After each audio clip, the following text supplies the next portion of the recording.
एक बार फिर से आप सभी का स्वागत है। हम अध्ययन कर रहे हैं कुरिन्थियों के नाम पौलुस प्रेरित की पहली पत्री का। तो यहाँ पर चौथे अध्याय 8वें वचन से जब हम पढ़ते हैं तो 8वें वचन से लेकर 13वें वचन तक जब हम पढ़ते हैं तो यहाँ पर पौलुस ने उन प्रेरितों के विषय में, उन सेवकों के विषय में जो परमेश्वर का प्रचार करते हैं, या कहें जो बुलाहट के अनुसार परमेश्वर ने बुलाए हैं कि वो उनके लिए प्रचार करें, ऐसे लोगों के विषय में लिखे हैं। यानी कि अभिषिक्त लोगों के लिए यहां पर पौलुस ने ये बातें लिखी हैं। और जैसा मैंने आपको बताया कि अभिषिक्त लोगों का जीवन कैसा होगा, पौलुस ने हमें बताया है, और अभिषिक्त अपना जीवन कैसा जीते हैं ये भी पौलुस ने हमें यहां पर बताया है। देखिए, बड़े ध्यान से इस बात को सुनिएगा कि जो सच्चे अभिषिक्त होते हैं और जो सच्चे सेवक होते हैं, जो सच्चे प्रेरित होते हैं, वो किस प्रकार का जीवन जीते हैं और किस प्रकार का वो लालसा रखते हैं, या उनका जीवन कैसा होता है। पौलुस यहां 8वें वचन में कहते हैं, तुम तो तृप्त हो चुके, तुम धनी हो चुके, तुमने हमारे बिना राज्य किया, परंतु भला होता कि तुम राज्य करते, कि हम भी तुम्हारे साथ राज्य करते। तो यहां पर हम देख रहे हैं कि जो पौलुस पत्री लिख रहे हैं, कुरिन्थियों के नाम लिख रहे हैं। कुरिन्थ के लोग बहुत अमीर थे, बहुत धनवान थे, क्योंकि वहां एक वो इंटरनेशनल एक सिटी था यूनान का, वहां पर बहुत सारे व्यापारी लोग रहा करते थे और कलीसिया में बहुत धनवान लोग भी थे, बहुत ज्यादा धनवान लोग थे। तो पौलुस यहां कह रहे हैं, तुम तो तृप्त लोग हो, तुम तो धनवान लोग हो, और तुमने हमारे बिना राज्य किया है, और तुम हमारे बिना ही सारी चीजों को भोग रहे हो। पौलुस यहां कह रहे हैं, परंतु भला होता कि तुम राज्य करते और हम भी तुम्हारे साथ राज्य करते। तो यहां एक व्यंग्य के तौर पे पौलुस कह रहे हैं, अभी देखिएगा आगे मैं आपको पूरी बात समझाऊंगा। पौलुस कह रहे हैं, तो इसका मतलब तो यह है कि यदि मेरी कलीसिया अमीर है, मेरी कलीसिया धनवान है, तो मैं भी धनवान होता। अच्छा तो यही होता कि मैं भी धनवान होता, मेरे पास भी ये सारी चीजें होती जो हमारी कलीसिया के पास है। हमारी कुरिन्थ की कलीसिया इतनी धनवान है, इतने पैसे वाली है। अच्छा तो ये होता कि हम भी उनके साथ राज्य करते या उनकी तरह हम जीवन बिताते। लेकिन पौलुस यहां 9वें वचन में क्या कहते हैं, लेकिन मेरी समझ में परमेश्वर ने हम प्रेरितों को सबके बाद उन लोगों के समान ठहराया है जिनकी मृत्यु की आज्ञा हो चुकी है। लेकिन पौलुस कह रहे नहीं, हमारे लिए जो जीवन परमेश्वर ने ठहराया है वो इस प्रकार से ठहराया है, उन लोगों के समान ठहराया है जिनकी मृत्यु की आज्ञा हो चुकी हो। सोचिए, यदि किसी को यह आदेश दे दिया गया हो कि इसको जो है मृत्यु दंड दिया जाए, तो उसकी हालत क्या होगी। सोचिए, अपने आप को दुनियावी दिमाग से लगा करके सोचिए, यदि मुझे और आपको किसी को ये जज, हम किसी मुकदमे में फंस जाएं और जज ये हमसे कहे कि भाई आपको सजाए मौत का हुक्म दिया जाता है, उस वक्त कैसा हाल होगा।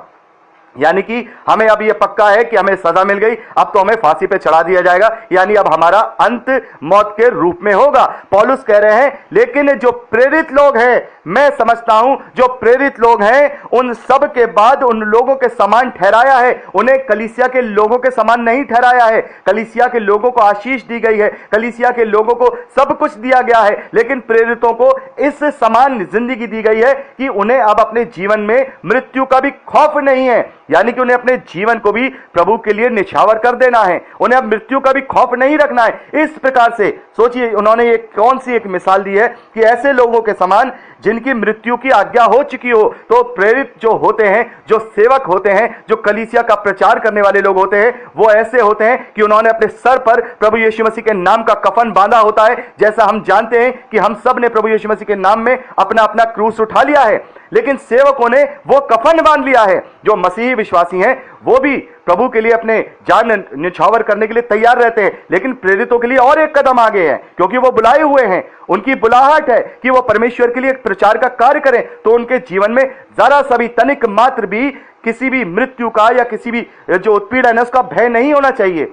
पौलुस कह रहे हैं कि भला तो यह होता कि हम भी तुम्हारे समान ही धनी हो जाते, तुम्हारे साथ ही जो है सारे तृप्त हो जाते और सारी आशीषों के साथ हम आराम की जिंदगी जीते। लेकिन नहीं, हमारे लिए तो परमेश्वर ने हमारी जिंदगी ये चुनी है कि हम जो है अपनी मृत्यु का भी परवाह न करें। यानी हमें इस शरीर का जो लालसा है उसको हम बिल्कुल भी नहीं अपने जीवन में कर सकते हैं।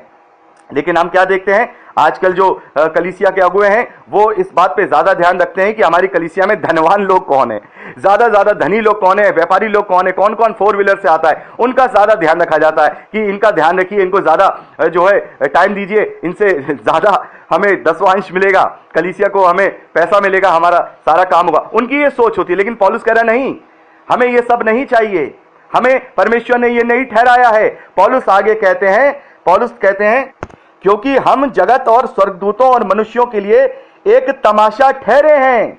हम एक तमाशा हैं, हम मसीह के लिए मूर्ख हैं, परंतु तुम मसीह में बुद्धिमान हो सकता है कलीसिया के लोग बहुत ही बड़ी बड़ी पोस्टों पे हो, उनकी बहुत जो है आदर भाव हो, लोगों के लिए बहुत बुद्धिमान हो, लेकिन कभी कभी हमें लोगों की जो बातें सुनने को मिलती हैं, लोग हमें मूर्ख कहते हैं, लोग हमसे कहते हैं, हमारा अनादर करते हैं, हम निर्बल हैं परंतु तुम बलवान हो।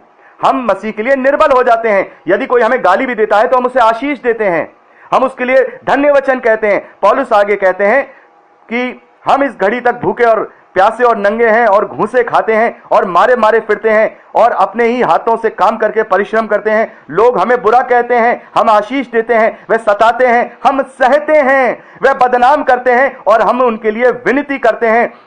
हम आज तक जगत का कूड़ा और सब वस्तुओं की खुरचन के समान ठहरे हैं। पौलुस प्रेरित यहां पर प्रेरिताई को, सेवकाई को क्या कह रहे हैं कि जो सेवक हैं वो जगत के लिए कूड़ा और खुरचन के समान ठहरे हैं।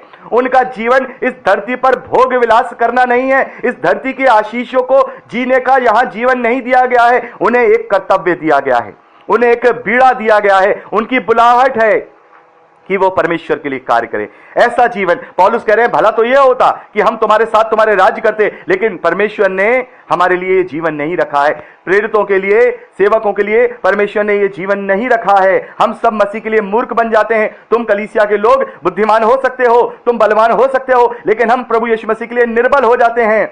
हम इस घड़ी तक भूखे और प्यासे और नंगे हैं और घूसे खाते हैं और मारे मारे फिरते हैं। हम मारे मारे फिरते हैं, हमारा कोई आशियाना नहीं है, क्योंकि हमारे प्रभु का भी कोई आशियाना नहीं था, उसका भी कोई घर नहीं था। वो भी गांव गांव, शहर शहर जा जा करके, लोगों के बीच में जा जा करके अपना प्रचार किया करता था। जो सुसमाचार था वो प्रचार किया करता था, मन फिराव का सुसमाचार का प्रचार किया करता था। और हमारे लिए भी यही जीवन है कि हम अपने जीवन में धुन लगाएं। पौलुस प्रेरित के जीवन को देखें। पहले हम पौलुस प्रेरित के जीवन को देखते हैं। पौलुस प्रेरित बहुत ही जो है अमीर टाइप के जो मनुष्य थे, उनका जो दबदबा था समाज में बहुत था, फरीसी थे, और वो बहुत ज्यादा जो है जो क्रिश्चियन लोग थे, जो मसीही विश्वासी थे, उन पर वो ताड़ना किया करते थे, उन्हें बहुत ही उत्पादित किया करते थे। लेकिन परमेश्वर ने, प्रभु यीशु मसीह ने उन्हें चुन लिया और उन्होंने अपना नाम शाऊल से बदलकर पौल रख लिया। उन्होंने अपने आप को कूड़ा बना दिया, सारी पद, सारी चीजें सब छोड़ दी और क्या किया, कैसी जिंदगी जी। हमने प्रेरितों के कार्य में पढ़ा, 4-4 साल, 5-5 साल वो मसीह के प्रचार के लिए शहर शहर, दूसरी जगह चाहते जा रहे हैं, चलते जा रहे हैं। ना रहने का ठिकाना है, ना आशियाना है, ना बंगला है, ना महल है, ना ही कोई इस बात की चिंता है कि हम खाएंगे क्या और कैसे पिएंगे। लेकिन प्रभु के नाम में निकल गए और प्रभु ने साथ दिया, प्रभु ने साथ दिया, उनको हियात दिया, उनको ताकत दी और उन्होंने प्रभु के लिए कार्य किया। और जब एक ऐसा भी समय आया कि जब उनको जो है काम करना पड़ा, परिश्रम करना पड़ा, यहां पौलुस ने लिखा है, हम घूसे खाते और मारे मारे फिरते और अपने ही हाथों से काम करके परिश्रम करते।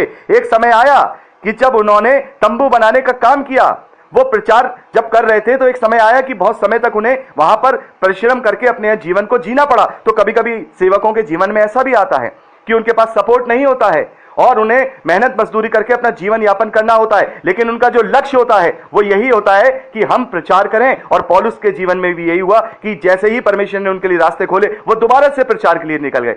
उन्होंने अपने आप को ये नहीं कहा कि चलो भाई प्रचार बहुत हो गया, अब तो मैं काम धंधे वाला आदमी हो गया हूं, अब मैं जो है अपना ये तंबू वाला बनाने का काम करूं, अपने जीवन में आराम से जीऊं। लेकिन नहीं, पौलुस की बुलाहट ये नहीं थी कि वो तंबू बनाएं, पौलुस की बुलाहट ये थी कि वो आत्माओं को जीतें। ऐसे ही सेवकों का जीवन होता है। जीवन में लग्जरियस लाइफ को जीना सेवकों का जीवन नहीं होता है। 10वें अंश पर अपनी संपत्तियां बनाना यह सेवक का जीवन नहीं होता है। किसी को श्राप देना यह सेवक का जीवन नहीं होता है। यहां अभिषिक्त क्या कह रहे हैं? जो सबसे बड़े अभिषिक्त है, ये जो चेले हैं, पौलुस हैं, प्रेरित हैं, ये कितने बड़े अभिषिक्त हैं। क्या हम और आप इनके बराबर के अभिषिक्त हो सकते हैं? शायद हो भी सकते हो, लेकिन जो ये आत्मा का जो इन्हें वरदान मिला हुआ है कि परमेश्वर इनसे, प्रभु यीशु मसीह इनसे बातें करते हैं, दर्शन देते हैं, लेकिन हमारा जो स्टैंडर्ड है अभी वहां नहीं पहुंच सकता। यानी कि हम कहेंगे ये बहुत ज्यादा हाई अभिषिक्त जिसे हम कह सकते हैं, ऐसे लोग हैं, हम इनके आगे कुछ भी नहीं है। और हम अपने आप को अभिषिक्त कहते हैं और कहते हैं कि तुम हम पर दोष लगाओगे तो परमेश्वर तुम्हें श्रापित करेगा।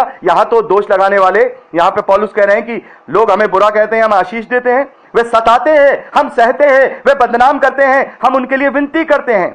हम आज तक जगत का कूड़ा और सब वस्तुओं की खुरचन के समान ठहरे हैं, हमारे पास कुछ नहीं है। ऐसी थी पौलुस प्रेरित की लाइफ कि उन्होंने सब कुछ छोड़ दिया, अपने जीवन को कूड़ा कर दिया। कहां थे और कहां चले गए, अपने पूरे जीवन को प्रभु यीशु मसीह के लिए न्यौछावर कर दिया और अंत में उनको वध कर दिया गया। उनके गले पर तलवार चला के उनके धड़ से गर्दन को अलग कर दिया गया। यह उनका अंत था। और बाकी जो चेले हैं उनके जीवन को भी देखते हैं। एक यूहन्ना का जीवन छोड़ दिया जाए, बाकी बचे हुए सारे जितने भी प्रभु के चेले हैं उन सबको वध किया गया है। ना ही उन्होंने कोई आशियाना बनाया, ना ही कोई आश्रम बनाया, ना ही कोई उन्होंने लग्जरियस लाइफ जी। वो चलते रहे, मारे मारे फिरते रहे, लोगों के बीच में वचन का प्रचार करते रहे। उनको यह नहीं पता था कि हम कहां रहेंगे। उन्होंने अपने परिवार नहीं बनाए, उन्होंने अपने लिए संपत्तियां नहीं बनाई। उन्होंने उस अंत को पाया जो एक वध के रूप में था। पतरस के विषय में देखते हैं कि उन्हें उल्टा क्रूस पर चढ़ा दिया गया, क्योंकि उनके लिए यह सजा दी गई कि इन्हें क्रूस पर चढ़ा दिया जाए। तो पतरस बोले कि मैं अपने प्रभु के समानता में क्रूस पे नहीं चढ़ना चाहता हूं, मेरे क्रूस को उल्टा कर दो, मैं उल्टा चढ़ना चाहता हूं। पतरस को उल्टे क्रूस की मृत्यु दी गई। हम देखते हैं स्टीफन को हमने देखा, पढ़ा, पथरवा करके मार दिया गया, बाइबल में ही पढ़ा। और हम देखते हैं और बहुत सारे चेले हैं, किसी को जलते हुए खौलते हुए तेल में डाल के मार दिया गया, किसी को पथरवा करके मार दिया गया, किसी को जिंदा जला के मार दिया गया। और थॉमस के विषय में हम ये पढ़ते हैं कि जब वो इंडिया आए थे, यहां एक यहूदी बस्ती थी केरला में, जब वो प्रचार करने के लिए इंडिया आए थे तो यहां पर उन्हें 4 घोड़ों से अलग अलग दिशाओं में बांध के हाथ पैरों को अलग अलग तरीके से चीर दिया गया। यह जीवन परमेश्वर ने प्रेरितों के लिए रखा था। और आज के प्रेरित, आज के सेवक, आज के मैन ऑफ गॉड क्या कर रहे हैं? बड़ी बड़ी जो है कॉस्टली शेरवानियां पहन के स्टेज पे प्रभु यीशु मसीह के नाम पे डांस कर रहे हैं। यह है सेवक, यह है सेवकाई, यह है अभिषेक। यदि अभिषिक्त होते तो उनके जीवन में नीरसता पाई जाती, उनके जीवन में दीनता पाई जाती, उनके जीवन में पवित्र आत्मा का फल पाया जाता। यहां पौलुस कह रहे हैं कि यह है सेवकाई के लोगों का जीवन, कि वो जगत का कूड़ा और वस्तुओं की खुरचन के समान ठहरे हैं।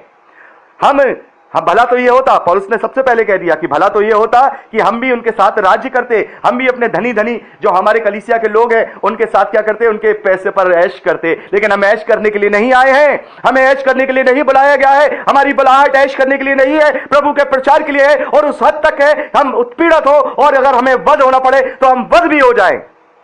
इसलिए बुलाहट होती है सेवकों की। वो अभिषिक्त होते हैं, ऐसे अभिषिक्तों को छूना नहीं। उनके लिए वचन में लिखा है, उनके लिए लिखा है कि ऐसे अभिषिक्तों को छूना नहीं, ऐसे अभिषिक्तों को दोष मत लगाना, ऐसे अभिषिक्तों पर न्याय मत करना। ऐसे लोगों के लिए लिखा है। अगर वो अभिषिक्त हैं तो उनके अंदर, उनके स्वभाव में, उनके चरित्र में प्रभु यीशु मसीह का स्वभाव दिखाई देगा। उनके अंदर दुनियावी चीजें नहीं दिखाई देंगी। हम देखते हैं बहुत सारे ऐसे प्रचारकों को, हम देखते हैं बड़े बड़े कॉस्टली सूट, लाख 2-2 लाख के सूट पहन करके बड़ी बड़ी गाड़ियों से उतरते हैं, बड़ा बढ़िया वाला चश्मा पहन करके चलते हैं। लोग उनके कदमों में गुलाब के फूल फेंकते जाते हैं और जाके ऊंचा आसन ग्रहण करते हैं। वो सेवक हैं, वो सेवक हैं। यदि वो सेवक होते तो दीनता को जानते। प्रभु यीशु मसीह ने कहा कि ऊंचे ऊंचे आसन मत ग्रहण करना।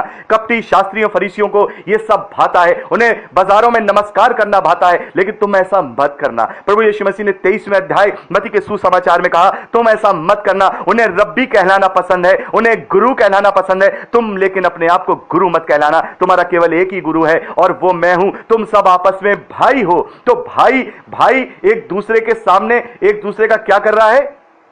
एक दूसरे को एक बड़ी पद पे बैठा करके उसी के पीछे चल रहा है। तो ऐसे अभिषिक्त नहीं होते हैं। यहां पौलुस ने कहा ऐसे होते हैं अभिषिक्त, ऐसे होते हैं प्रेरित। उनके जीवन को आज तक जगत का कूड़ा और सब वस्तुओं की खुरचन के समान ठहरा है और ऐसे लोगों के समान परमेश्वर ने ठहराया है जिनकी मृत्यु दंड की आज्ञा हो चुकी हो।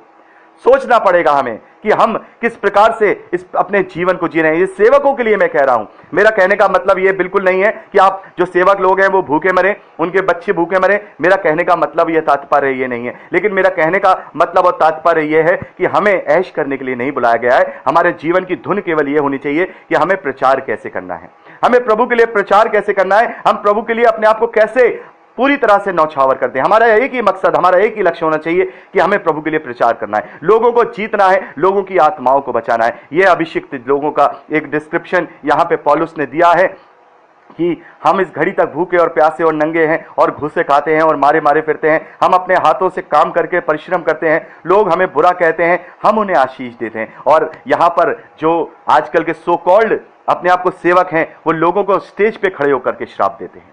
वो कहते हैं कि अभिषिक्तों को छूना नहीं, वरना तुम्हें परमेश्वर कोड़ कर देगा, परमेश्वर तुम्हें ऐसा कर देगा।